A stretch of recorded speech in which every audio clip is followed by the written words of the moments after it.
Last season, we journeyed through the first 5 of the Hitch20. We saw how comic energy can increase tension, how unpredictability is such a key ingredient in suspense, how close-ups can involve the audience, and when to use long takes versus the montage.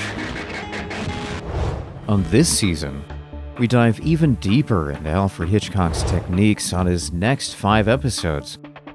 We'll look at how understatement can enhance the chase, how building a brand can strengthen the storyteller presence on the screen, the difference between tension and suspense, why a comic twist makes the perfect story, and today on Hitch20, the art of audience manipulation. These are the forgotten gems of Alfred Hitchcock. Join us as we explore the 20 television episodes Hitchcock personally directed. The Hitch20.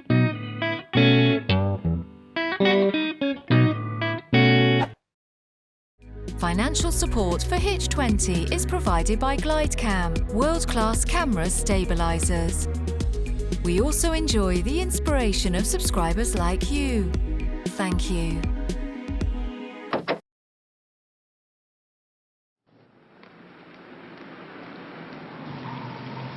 Vagueness is like kryptonite to an audience. Modern filmmakers often think that in order to be subjective, to get into a person's mind on film, that means you have to be abstract, with almost a dreamlike modality. According to Alfred Hitchcock, however, clarity is a necessity for storytelling. Anything vague or complex clouds the audience's interest and dissipates the tension. He often found that suspense is weakened because the action is not sufficiently clear. But what if you have a script about paranoia, where the theme is about questioning reality? How do you lure the audience into a world of abstract doubt and still maintain suspense? The key is to carefully control what the audience believes at any given moment. Mr. Blanchard's Secret is a great study of Hitchcock's art of audience manipulation. Mr. Blanchard's Secret is really a Hitchcockian magic show. It's a demonstration of misdirection. It's a comedy about the boundaries between fiction and reality. He carved a very specific path of belief, bouncing back and forth between reality and fiction. Hitchcock gives us constant reminders of the reality. The Babs story is hogwash. Even her flashback sequence is overtly melodramatic.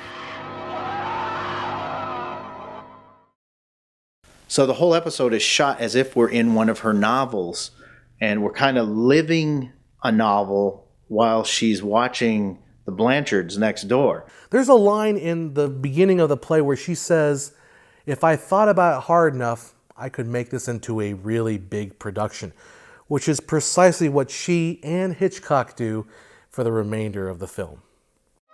With the most basic form of dramatic scene, 2 people talking, Hitchcock turned this construct on its head. One of the characters just doesn't engage. John doesn't even acknowledge Babs' presence. He's completely resigned and uninterested. At times, we even wonder if he's still alive. If we look at the grand scheme of things, or look at the beats, the story beats of the entire plot, we find that John plays pretty much zero impact on the plot. His purpose is to create tension. The tension between us being conditioned to believe that Mr. Blanchard is up to something nefarious, and the reality that Babs is just like this. She's a novelist, and he's a lawyer, so they couldn't be further apart. The husband serves as the reality barometer for the audience, just like the doctor in the case of Mr. Pelham. John's attitude cues the audience about whether Babs' conspiracies are real or imagined. He is our link to the reality inside this world, a reality that we are often very willing to suspend and go with this big conspiracy theories. As we follow her theory about the neighbor getting murdered, John's aloofness confirms for us, at least in part, that it's all in her head. But that sets up an open question in our heads as well. First of all, she's the narrator, so we want to believe her. Each time she finds a new clue and wildly speculates about the implications, we temporarily fall for this logic, even though we probably shouldn't. Although we do get a little peek into him that he does enjoy the mysteries because he's reading a mystery book in bed. Just like in Rear Window, also a story about spying on the neighbors, there's always a shred of doubt, an enticing possibility that the conspiracy is true. But unlike Rear Window, Hitchcock found a way to provoke our imaginations by not showing us what Babs sees out the window. Babs' description of what she sees paints the picture in our minds. This forces us to believe her again. In that way, this episode is incredibly minimalistic in terms of cinematics. We are mostly confined to the inside of her house. Characters seem to pop in unexpectedly. Hello. And then, once Hitchcock has convinced us that Babs' conspiracy is indeed fiction, he misdirects our suspicions a final time with the camera. This time, he gives us information that Babs doesn't see. Mr. Blanchard's secret. It's in the title card. Before we even see the very first frame of the film, we are conditioned to believe that Mr. Blanchard has something to hide. It is, after all, a Hitchcock film. Now we're in on a secret. But watch when she picks it up. We get an ominous musical cue. Again, another piece of misdirection. Leads us as an audience member to say, oh, she's stealing this thing. Oh, I see there's something wrong here. Another case of Hitchcock essentially playing the audience like an instrument that he is so well known for doing.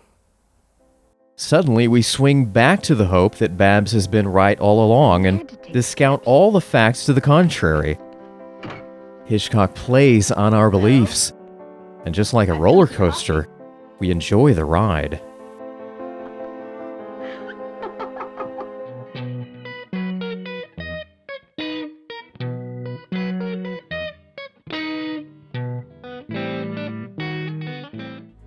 Those Hitchcockian long takes just got easier with the versatile, lightweight GlideCam stabilizer. GlideCam gives you the smoothest, flowing cinematography with easy operation. GlideCam, the name and future of camera stabilizers.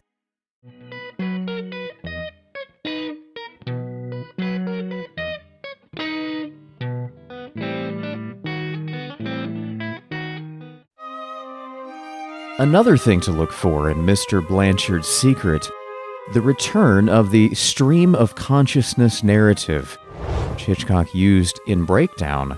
If I didn't get it off my chest by writing mystery stories, I might end up by committing a few murders myself. Filmmakers who want to use daydreams and flashbacks to create an ambiguous reality in their scripts still need a route of clear, sustainable logic for the viewer to follow, even if it's a trick.